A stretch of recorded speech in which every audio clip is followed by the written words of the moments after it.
Hi, I'm Yulia, and this is Red Lines, a show where we dive into some daring subjects and cross red lines of political speak. Today with me, I have Kaylin Robertson and Greg Terry to discuss what's happening with the American election and why the greater Western world doesn't understand that the war in Ukraine is not a war in Ukraine. It's really a global conflict that's going to influence everyone's lives, where we've gone wrong in explaining it in the media, and why everyone seems to be so oblivious. My name is Kaylin Robertson. I moved to Ukraine permanently 3 months ago. I've directed documentaries in this country about war crimes committed by the Russians against the civilians in this country. That film went on Apple TV. The findings were submitted to the ICC. And ever since then, I've wanted to do full time on the ground coverage here. And that's what I've started doing. Awesome. Awesome. Caleb, nice to meet you, and thank you for everything that you're doing to not only serve Ukraine, but share the truth with the world. My name is Greg Terry. I am 26 years working inside Ukraine. We've been running the front lines since the full-scale invasion, supporting not only civilian extractions, but military support, food, clothing, you name it, a little bit of everything. And people have rallied around the world to do some pretty tremendous things and just consider ourselves to be like people of the globe's hands and eyes and feet, and they can work in Ukraine vicariously through us. So it's been a blessing to work together, and then to meet Caleb today and to see that everybody's just kind of working together for the common goal of defeating Russia. It's beautiful. So thank you for having me. Well, thank you to both of you guys. As a resident Ukrainian here, I really appreciate foreigners who actually come here and do a lot of fantastic stuff because obviously, war is the type of thing that attracts, I guess, two very polar types of people who really want to do good and people who want to reinvent themselves by doing bad and being unpunished or reinvented in a different country. So it's really awesome to meet so many amazing people through this segment that are actually doing something that's helping Ukraine. Speaking of helping Ukraine, the American election is in what, 5 days now? If we're on American time, then 6 days. If we're in our time, then almost, well, 5 days and a few hours. And that is a scary, scary thing for Ukraine. I guess most of the times that we see these discussions on different channels, they come from a place of people advocating for a specific candidate. But I think today we can, instead of advocating for a specific candidate, we could kind of look at pros and cons of each of them, or sort of see why and why not we want either of these people in the office, or not even want, but what would come of it. So I guess what are the so let's do it this way. Provided that Kaylin is British and maybe doesn't know as much about American politics as Greg would, because Greg votes in America. Let's kind of I'll mediate this and let's do it this way. Why don't we have Kaylin talk about Kamala and Greg talk about Trump, provided that you would know more on the ground information and you would know a lot from research. And given that Ukraine is very Kamala centric, I feel like Kaylin would know quite a bit about it, and I will give my 2 cents. So Kaylin. So I don't know much about Kamala Harris, actually. I know much more about what Trump has been doing, because Trump, I feel, is the bigger threat to Ukraine. And this is what my focus has been on, because you could judge a presidency and judge who someone is going to be by who they associate with. And Trump has decided that JD Vance is going to be his vice president. JD Vance has made some of the most appalling comments I've ever seen made by a politician in the United States about Ukraine, about how there are two sides to the war, which there aren't. He views it as that this country shouldn't receive any more funding or any more ammo.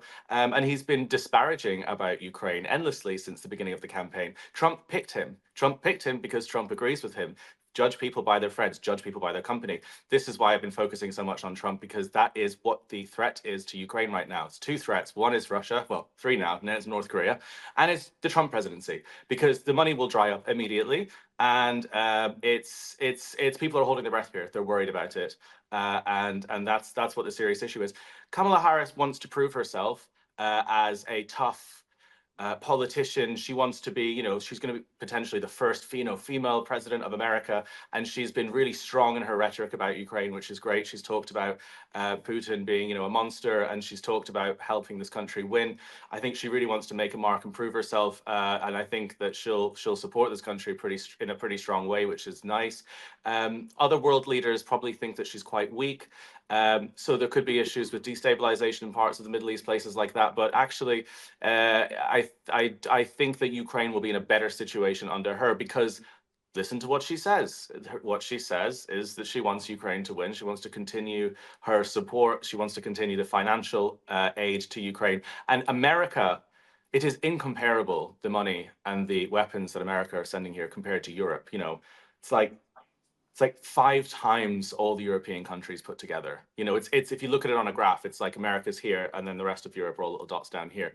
So that is the lifeblood for Ukraine, that flow of money and that flow of supplies. And anything that stops that flow is going to make things absolutely appalling here. And Kamala won't stop that flow. So she is a better candidate.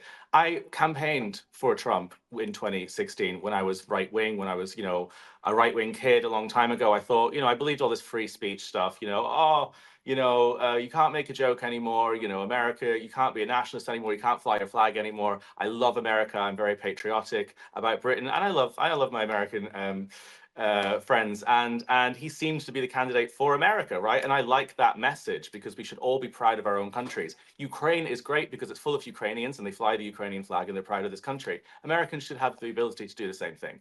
Trump seemed to be that offer, but since 2022 and since this war, my politics have become solely focused on what your stance is in helping Ukraine, because this is the front line of Europe, essentially. You know, Russia is at war with all of us, Britain in a cyber warfare, America in a propaganda warfare, and they will look west if they take this country to Poland. So this is the most important stance that you could possibly have on anything. And now I start to judge politicians solely on their opinion of Ukraine, because this is the world stage. So that's why I no longer like Trump, appreciate Trump at all. You know, he's you know, JD Vance, what his stances are, and also he's been weak in his message for, you know, he barely met Zelensky. You know, a couple of months ago, when Zelensky was in the US, they tried to avoid him, like, you know, like someone at a party you don't like. It's just ridiculous and embarrassing. And a threat to Ukraine. So that's my assessment of what that is. And I think that's a very fair assessment, to be quite honest. And I appreciate it, and appreciate your care for my country and the United States, and understanding how much we have done to support Ukraine and continue to do. And my desires are the same as yours. This is not about a partisan discussion here, or because, to be quite honest with you, if I tell you guys directly the truth right now on UATV, and I tell this all the time on my channel, I don't like either one of them. And I feel there are weaknesses to both sides. The number one thing I hate about Donald Trump is his narcissism. He is an egomaniac. He is an egoist.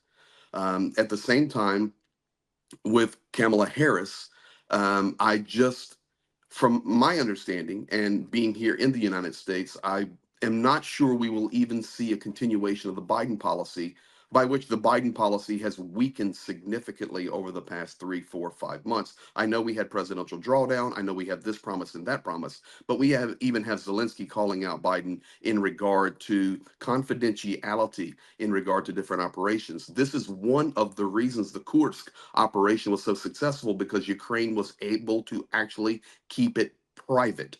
We know and I'm not blaming it on Biden or Harris or White House, and I did a video on it last night. It could be Russian propaganda, spies, whatever it may be, but we're having trickles of information come out from Washington, D.C., let's call it fairly, not only in regard to the war with Russia, but additionally in the Middle East, the war between Israel and Hezbollah and Hamas and Iran. And that's a different topic, but we see a trending and a repeating pattern there. For me, if I was to speak honestly, I'd love just to have a complete different swath of candidates, because I know that you stated, and I don't disagree with it, that Ukraine needs to be a forefront topic of the American election, because we are not only looking at the United States, but we're looking at global security. We're looking at that line of freedom that Russia is trying to destroy and to push west, destabilize NATO, destabilize Europe, destabilize the United States, and use Ukraine as the pawn to do that. I completely agree with you 100%. But let me give you a little bit of insight from an American point of view, and you've heard my viewpoint on both candidates. No matter what you see in media outside of the United States, people right now in America are very divided. They're very divided, and one of the topics that divides them is the support in Ukraine. And this is along Republican Party, and now additionally, it is in the Democratic Party on the conservative middle of the Democrats. So, May I intervene for 1 second? It is sure, on the. I just want to make sure that our viewers understand because it's not within the voters. Because actually, Ukraine or Israel or any of the conflicts worldwide are not top of the ballot issue for voters at all, and it's a very small percentage of voters that consider it when they vote. But it is so within the government, so within the representatives of those voters. completely agree with you. But it's the people that elect. The government doesn't elect the government. It's the people. And I'm sorry to tell guys, I risk my life on the zero line. I am bombed, I am droned, I am shot at, I am sniped at, I am bet on the zero. I have enough resume to have an opinion as a major supporter of Ukraine. I'm telling you right now, inside the United States, it's not in the news. It is Uh-huh. not a talking point. And the talking points from both sides of the election, with 6 days to go, both sides are trying to take away from it right now. I'm just sharing with you, our TVs, our media, our internet, our emails, our voicemails are non-stop political advertising, and there is very little in it about Ukraine from either side. These are my concerns. Yeah, this is the result of a successful propaganda campaign via Russia, 100% agree. who have convinced the American public that there are two sides and that Ukraine is also partially guilty, and people have given up. Obviously, war fatigue plays into this, but attention spans being shorter with us watching TikTok, we expect our wars to be over in 6 months now. When World War II was, a decade. These it's normal for a war to go on this long, but people think there are two sides, and it's pretty crazy as well. Like, one of the main reasons a lot of people don't know what's going on is because the mainstream media has been so defunded that they don't have the resources and the might anymore to send teams of reporters to the Donbass. There are no reporters from CNN there right now actively, whereas there Completely would have been agree. 10 years ago, and you don't have that stuff anymore, which is extremely annoying. I mean, the mainstream media have had massive problems. They have had a left-wing bias for a long time, and we should look into all of that. But now the result is you just have citizen journalists all over the place with their phones, more propaganda, and you don't have actual coverage. So it's such a serious problem. But Ukraine should be in the top 3 biggest issues for Americans. It should be, because Americans are under attack not from missiles from Russia, but from disinformation campaigns. We saw this with the Tenet media scandal. $10 million given to Lauren Shen from Russia Today, funneled to 6 right-wing commentators, Tim Pool, etc., who took that blood money and put out garbage against this country. And Tenet Media is one of hundreds of other operations that exist like this. Margarita Simonyan has spoken about it. And this is the end result of it. People don't care or want to know about Ukraine. And that's what the main threat is. And the American intelligence services and the British intelligence services don't take any of this seriously enough. They don't understand the Russian threat, and they're not actively looking into all of this in the right I'm going way. to give So, you a standing ovation in a moment, my friend. no, but this is I the problem with it. 100% agree with you. Well, we're also. We here. Sorry, Yuli. Let me just Mhm. cap his comment here because I completely agree. Here in the United States, they don't even know who the enemy is. They don't. Well, Yeah. that's where I'm going to agree with you, like 1,000,000,000%, even though that's not even a number of percentage that you can use. Because one of the issues I find is that we have all of these like kids, right? And I don't mean that demeaningly, but we have a lot of kids that are coming of like the voting age, that are coming of the like interested in politics age, that live online, and they literally live within like beauty advent calendars and TikTok dances and that type of stuff. And it's like kind of a generalization, but the world of like understanding geopolitics and information, as much as they want to believe they do, doesn't exist for them, because they learn it on TikTok from people that are just talking their opinion as if it was facts. So these kids do not remember the Cold War. They weren't there. I mean, I wasn't there, but I know the impact of it because I live in a country that severely was affected by it, right? I've also learned history, and I've learned history extensively, as opposed to how we learn history today. Like you, I think you were probably small when the Cold War was still No, going on, no, I right? grew Like up you in were the a middle child. of the. I grew up in the peak of the Cold War. Oh, okay. Oh, Well, are you kidding me? Yeah. well, you look good, Greg. Thank you very much. But I was born in 1972. So in that Okay, so late you were 70s and that 80s decade when everything peaked, that was my golden era. In so fact, that's what compelled me to start going to Moscow in 94. so that's the interesting thing, right? Is that like Russia has always been the world's biggest adversary. And now we have these like teams of kids, and it's usually kids, it's not adult, it's not like it's not, older people that do this, that talk about how America is really bad because America is imperialist and because America has done all of these terrible things. And like that might be true, America has, but you don't get to a position of power without having done those things, except America stopped its expansionism. And America is no longer invading other people's territories and trying to oppress people's rights. At the end of the day, whether you like Kamala or whether you like Trump, you could literally stand in the middle of a square, in the middle of Times Square, with with a loudspeaker and say that Trump sucks, or say that Kamala sucks, or that you absolutely fucking hate their policies and that you absolutely despise them and they're the most terrible government you have ever seen in your life. And the like nothing's going to happen to you. You're not going to go to jail. You're not going to be killed. I mean, like, Trump might probably be very upset about it on TV, and we don't know what he's going to do with his next term, right? But in general, like it is you have this ability. So yes, sure, it is a country that was an imperialist that is now the world superpower, and there's always going to be, Kaylin said this last time, there's always going to be a world superpower. You can't go around it because that's just how the world order is. It's the same as you always have a leader in the group. You can't have a group without a leader because then the group is lost. So what people are failing to realize, especially young Americans, is that I would much rather, and those young Americans would much rather, have America be a superpower because you have free speech, you have rights, and you have the ability to change your environment in America. But if someone like Russia or North Korea or China or any of the dictatorships are the world superpower, I think they don't understand that it doesn't only affect the people in those dictatorships, Mhm. because you are no longer a superpower, so you're submissive to a superpower. That means that your world order and what happens to you in your country is now directly influenced by who is at the helm in the world. But So yes.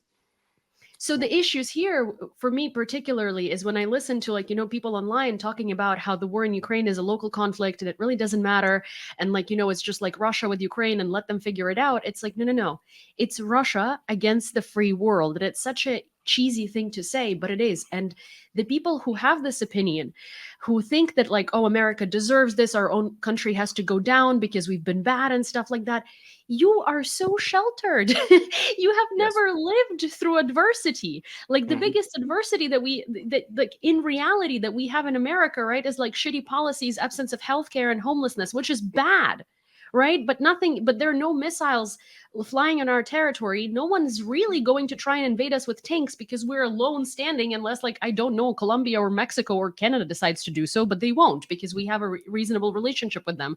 And again, America is a superpower. These countries depend on America. Well, So yes. America is a bubble that's protected, right? And also has a very strong military. Yeah, when So you if have a you're country that's successful and protected, you get the rise of sort of hippie ideology. You get a very liberal left ideology enter its government, and then they start, which is at its core, everyone is equal, everyone's the same, and no one should be the big bad bully in the world. We should all just be nice and sing kumbaya. And this kind of thing, same thing with the end of the British Empire, meant that we didn't want any interference in the rest of the world. America shouldn't be in Afghanistan. America shouldn't be anywhere. We should keep to ourselves. We should keep quiet, and everyone else will look after themselves. That is not the case. The the world needs a superpower, and there will always be a dominant force. If it's China, then look at what's happening in Africa. They're colonizing Africa in the way that people talk disparagingly of the British Empire, yet there's no outrage about it. So you're going to have to be basically colonized by somebody. Somebody has to have basically an influence and control over the world. If it's America, it means that if you're a young girl, you can still go to school in Afghanistan. If it's China, it means the opposite. If it's Russia, it means you're probably going to be killed. You've got to decide which is the superpower. It can't not be the US. And the BRICS are about to take over all of this. And we're about to see a new type of colonialism in the way that we talked about American imperialism.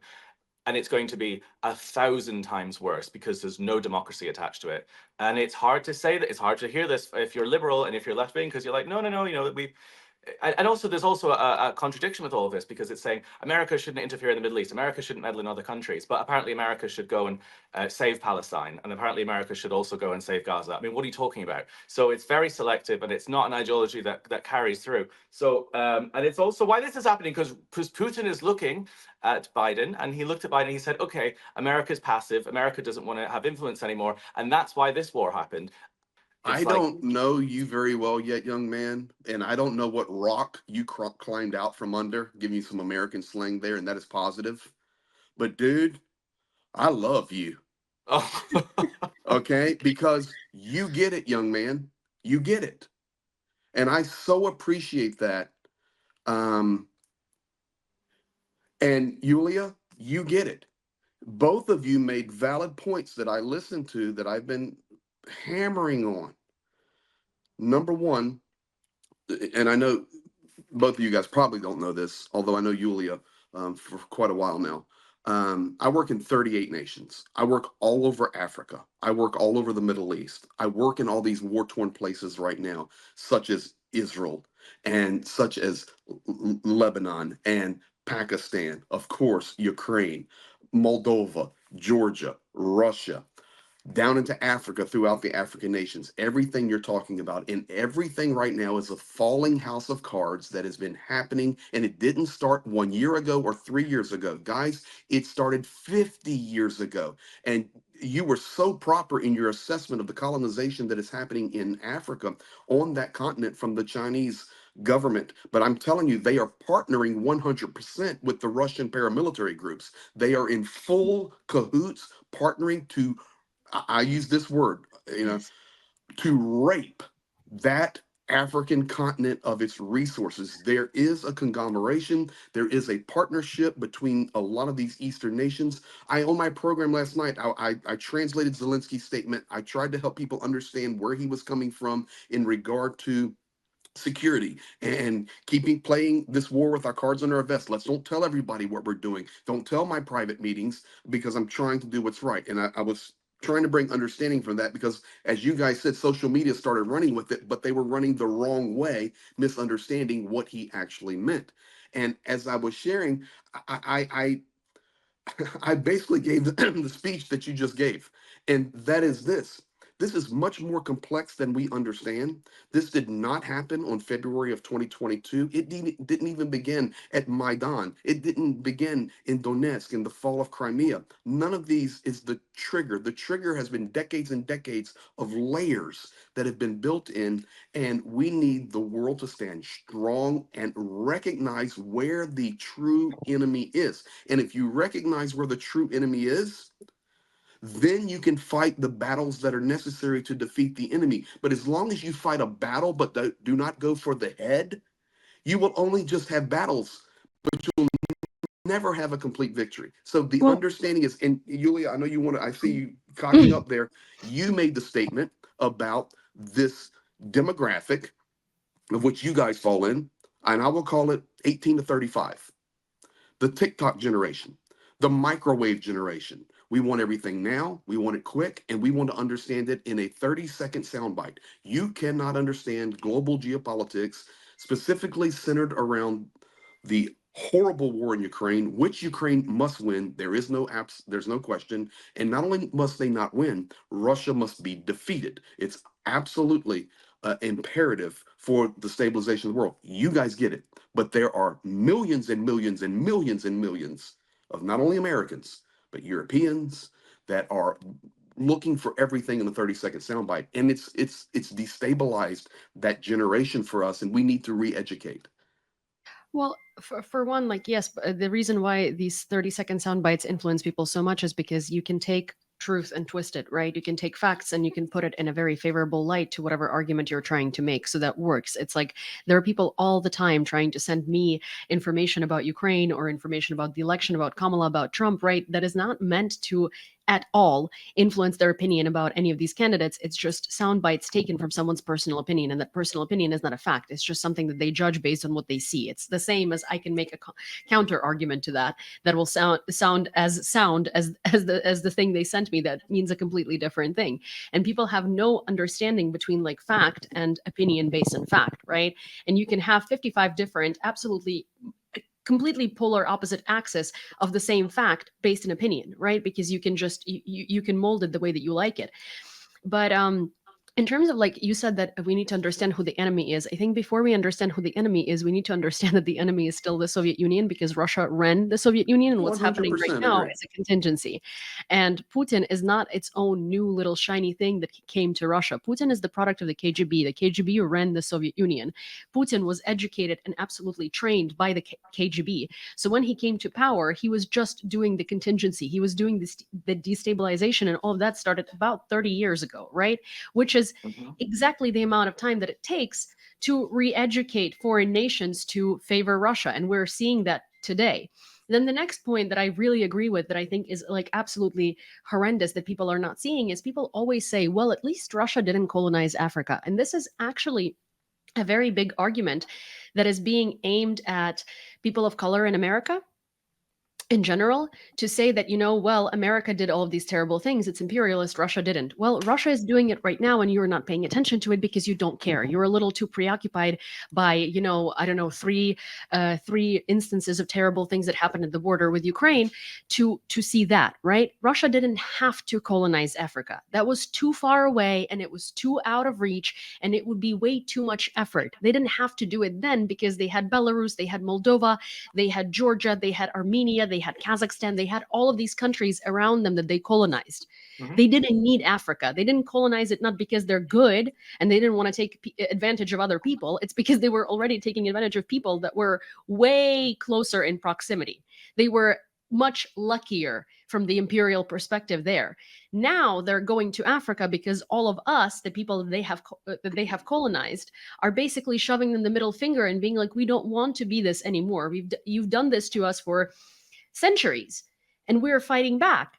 But the people there think that Russia is good because Russia is not the one that came with ships and packed people onto the ships and took them to a different country. So they have a trusting relationship to Russia because Russia has never done anything wrong to them that they know of. And Russia is taking advantage of it now.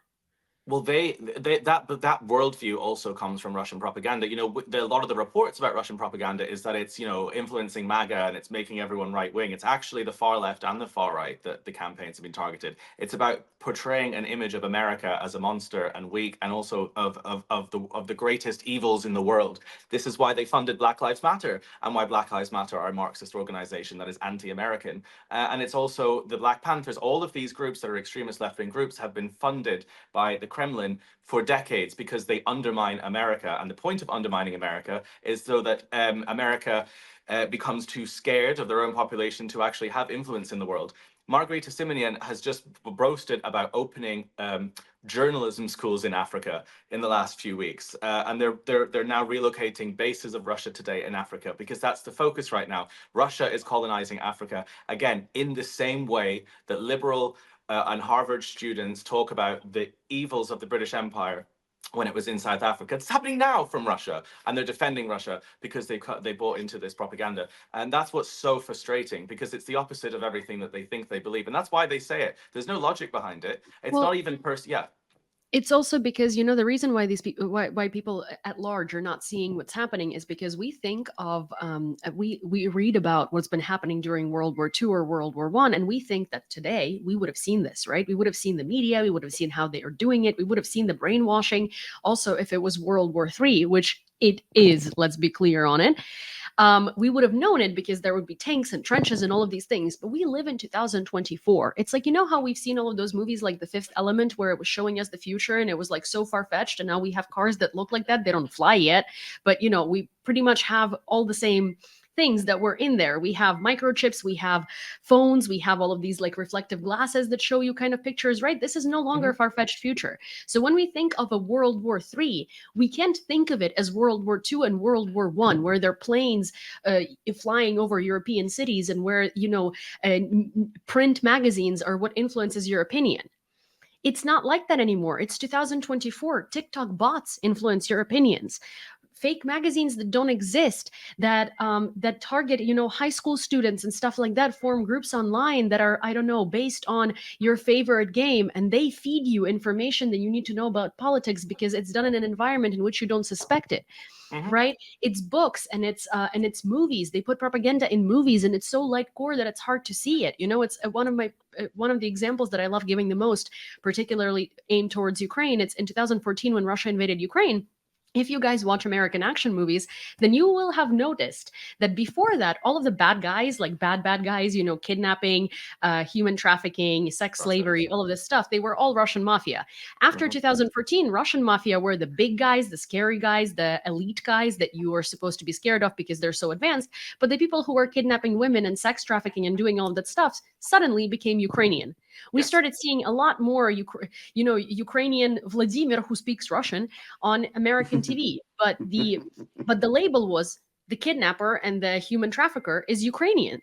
So this is propaganda that sits in our minds that we don't even think about, because now we associate Ukraine with this like low level crime, and we associate Russia with the big, mafia that's like world encompassing and sort of like and very dangerous politically. But Ukraine is just like, a low key player that steals women and sells them. That's the type of thing that sits in our mind. And so when people think of this as like a localized conflict and don't see that we're literally the people who were gullible in World War II and who were like, this is not going to go any further, right? It's just, I remember this poster, Hitler didn't attack us, why attack Hitler? And it was on Wall Street in New York City, in a place where I've been to so many times. And I remember looking at this and thinking, wow, you were so dumb, right? So all of the people who don't understand the capacity of what's happening right now. You are that guy on Wall Street holding a sign, Hitler didn't attack us. Why attack Hitler? Because this is not about Ukraine winning. It's about Russia losing. Because Russia is a threat to everyone. Ukraine is not a threat to anyone. Frankly, you're correct. Nothing's going to happen to you whether Ukraine's here or not here or anything like that. If we take Russia out of the equation, right? Unless you've been here, you love this country, you want to live here, or you love the people, it really doesn't concern you. And I get it. But the Mhm. point here is that Ukraine is a wall that stands between you experiencing World War III the way that you imagine it because you've seen World War II. Absolutely. Ukraine is literally what lets you sit there in America and not understand, or in the UK, or in Australia, or somewhere else, and not understand that we, in fact, are in a modern World War III. I am really appreciating the chemistry here, and what's interesting, even though in some of our, core issues we may have disagreements politically on certain things. That's okay. In this conversation for the last 32 minutes, I think we have discovered that we have a lot more in common than we have that separate us, because 90% of what we're talking about, we're in complete agreement, 100%, and we both all are coming from different nationalities, different political ideologies, different genders, different age groups, different experiences, and look how much we agree on. Why? Because we've seen the enemy. We recognize the enemy. We understand the enemy, and that power of that propaganda. I encourage folks to go back. I'm probably going to do another piece on this because it's been a while since I've done it. But Yuri, what was his name?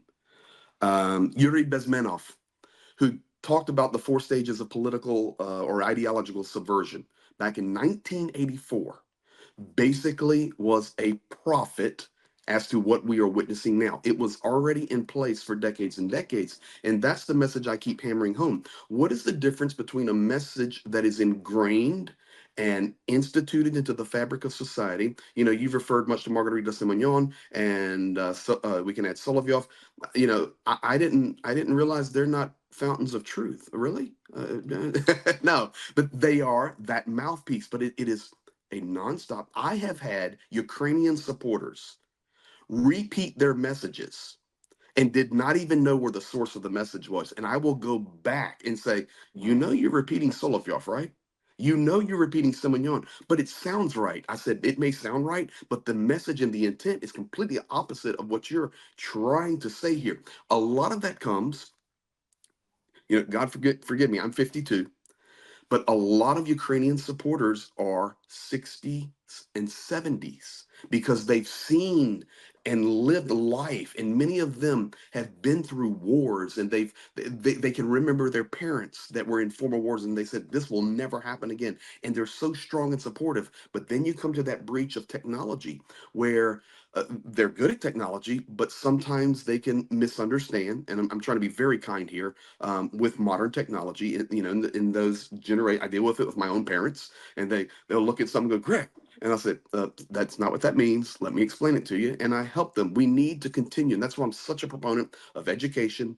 And, it's like, man, you doing those documentaries, educating. It is so important that people understand. I have literally been standing in Bakhmut, and the war news was everywhere. Bakhmut has fallen. Yeah. And I'm in Bakhmut. And I'm getting messages out. Okay, guys, it is not good in Bakhmut. But let me tell you, it has not fallen. Our Well, it's the heroes are same with still Pokrovsk here. right now. It's They're the same still with Pokrovsk. defending. Oh, same in Pokrovsk. And I work a lot in Pokrovsk. I know Pokrovsk like the back of that hand right there. Pokrovsk is in trouble, but Pokrovsk is standing. Completely standing. Yeah. Yeah, that's Yeah. the thing, But is that when these cities fall, quote unquote, they're no longer cities, they're plains, because there is nothing there. that's correct. The point being, and we're not here to, I don't want to go into frontline discussions, but it's a great example of it. It's how the narrative propels itself. And guys, that narrative comes from the Kremlin. It does. Yeah. It's also, it's the same as like, people keep looking for good Russians, right? And of course, like, I do want to say there are good people that come from Russia. There are so few of them that it's not worth discussing. It's the same as like, not all men. Yeah, like, I love my dad. He's a great guy. He's never offended anyone. But the way that we've raised boys for the past like 20, 30, 40, 50 years or so, right?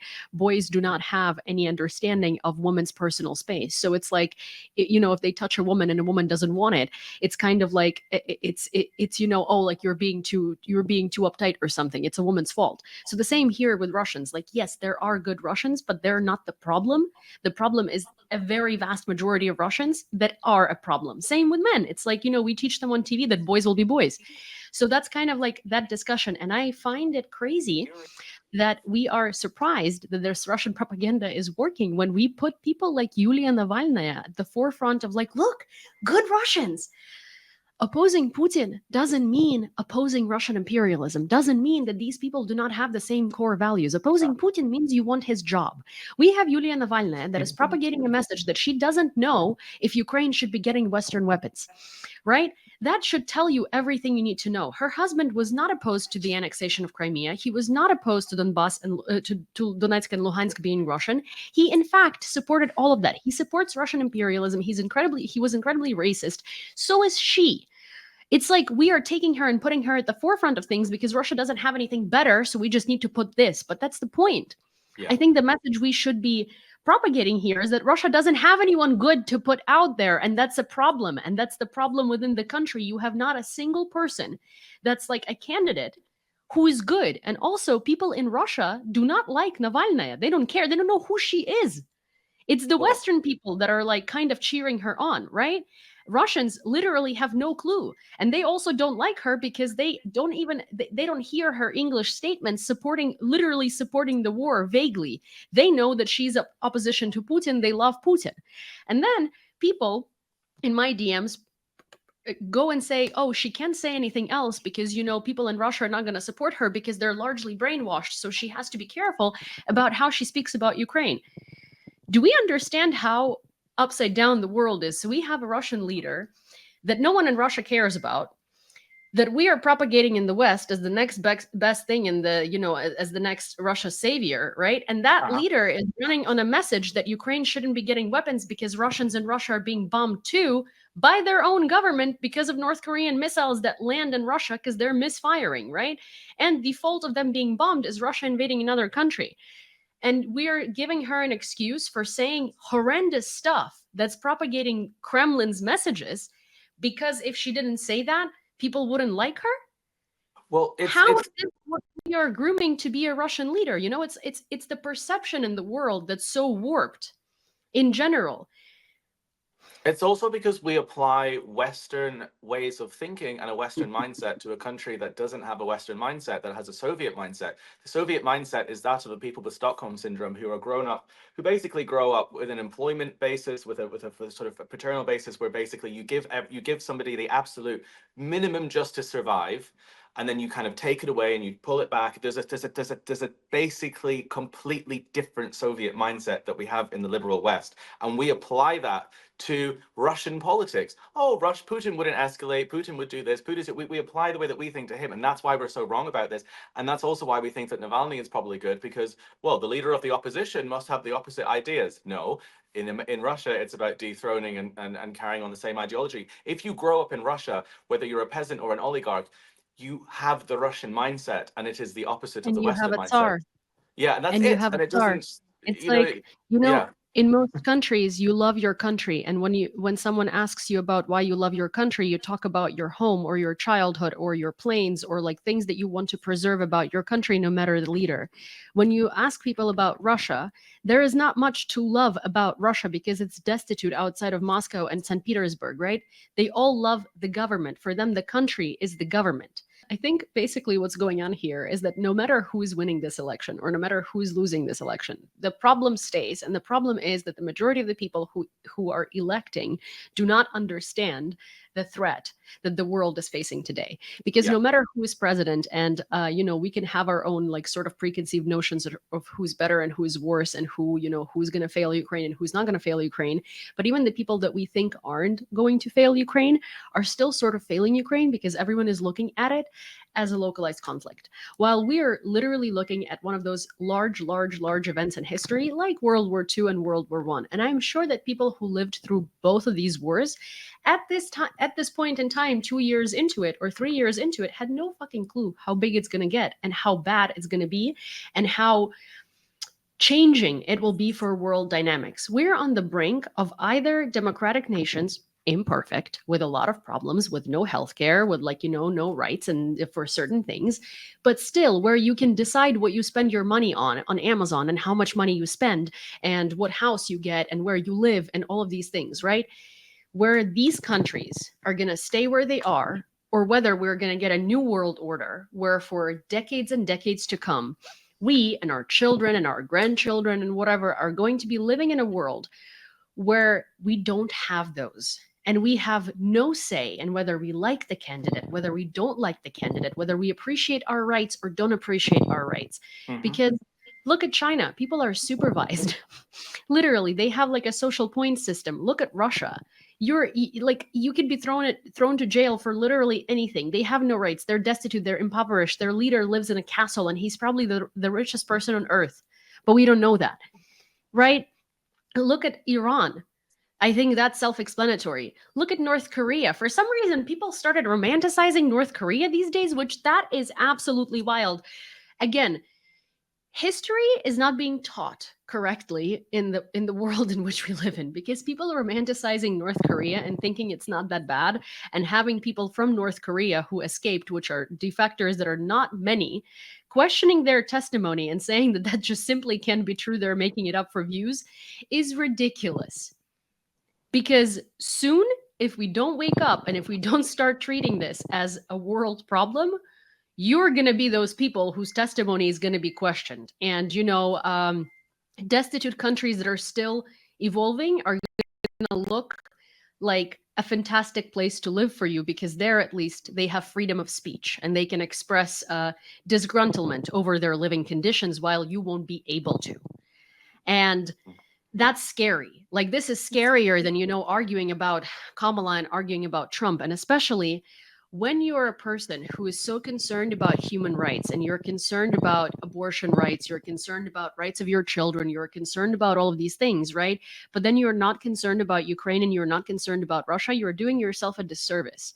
Because these rights right now are just the bottom of the iceberg of what you will have to worry about if Russia actually does become a dominating world superpower. And they're on the freaking way there, based on how you are not noticing it.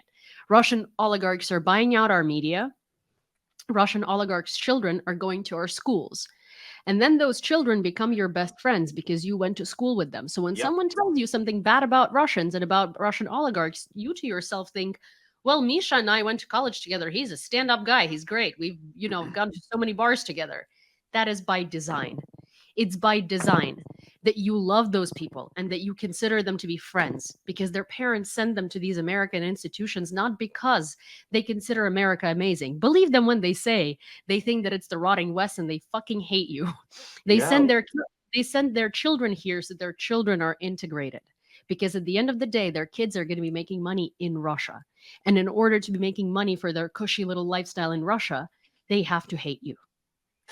Well, a friend of mine who defected from Russia studied combat propaganda, the same course that the head of RT was on. And the West, we're barely even aware that combat propaganda exists, never mind being at a stage where we could have something like that. We don't understand it. And it makes total sense. I mean, Russians shouldn't be allowed even into Europe at this point, even as a tourist, to spend their filthy Kremlin linked blood money in our tourist hotspots in the Swiss Alps and in the Dover coast. This is where they're all hanging out. They're all in Vienna at the moment, and it's just a disaster. But to conclude with the final point with what I was going to say with this is, if this country falls, if Ukraine falls, it will be the end of Western influence, and America being number one, Britain being number one, of Western power. The rest of the world will watch and say, the country, the largest country in Europe, that has been backed for years from all of the West, has just fallen to the bricks. Okay, now we take Taiwan. Now we can do whatever the fuck we want,